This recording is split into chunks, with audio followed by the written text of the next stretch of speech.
اور لوگوں میں بعض ایسا بھی ہے جو کنارے پر کھڑا ہو کر اللہ کی عبادت کرتا ہے، اگر اس کو کوئی دنیاوی فائدہ پہنچے تو اس کے سبب مطمئن ہو جائے، اور اگر کوئی آفت پڑے تو منہ کے بل لوٹ جائے، یعنی پھر کافر ہو جائے۔ اس نے دنیا میں بھی نقصان اٹھایا اور آخرت میں بھی، یہی تو صاف نقصان ہے۔ یہ اللہ کے سوا ایسی چیز کو پکارتا ہے جو نہ اسے نقصان پہنچائے اور نہ فائدہ دے سکے، یہی تو پرلے درجے کی گمراہی ہے۔ بلکہ ایسے شخص کو پکارتا ہے جس کا نقصان فائدے سے زیادہ قریب ہے۔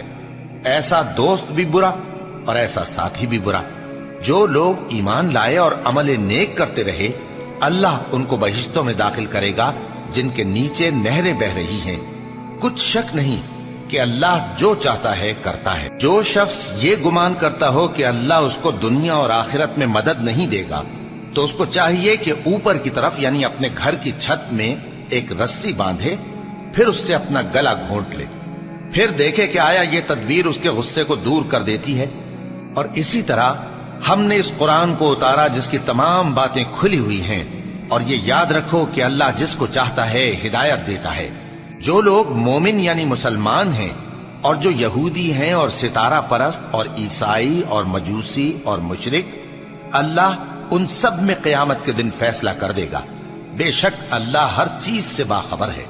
کیا تم نے نہیں دیکھا کہ جو مخلوق آسمانوں میں ہے اور جو زمین میں ہے، اور سورج اور چاند اور ستارے اور پہاڑ اور درخت اور چوپائے اور بہت سے انسان اللہ کو سجدہ کرتے ہیں، اور بہت سے ایسے ہیں جن پر عذاب ثابت ہو چکا ہے، اور جس شخص کو اللہ ذلیل کرے اس کو کوئی عزت دینے والا نہیں۔ بے شک اللہ جو چاہتا ہے کرتا ہے۔ یہ دو فریق ایک دوسرے کے دشمن اپنے پروردگار کے بارے میں جھگڑتے ہیں، تو جو کافر ہیں ان کے لیے آگ کے کپڑے قطع کیے جائیں گے اور ان کے سروں پر جلتا ہوا پانی ڈالا جائے گا۔ اس سے ان کے پیٹ کے اندر کی چیزیں اور کھالیں گل جائیں گی، اور ان کے مارنے کے لیے لوہے کے ہتھوڑے ہوں گے۔ جب وہ چاہیں گے کہ اس رنج و تکلیف کی وجہ سے دوزخ سے نکل جائیں تو پھر اسی میں لوٹا دیے جائیں گے، اور کہا جائے گا کہ جلنے کے عذاب کا مزہ چکھتے رہو۔ جو لوگ ایمان لائے اور عمل نیک کرتے رہے، اللہ ان کو بہشتوں میں داخل کرے گا جن کے تلے نہریں بہ رہی ہیں۔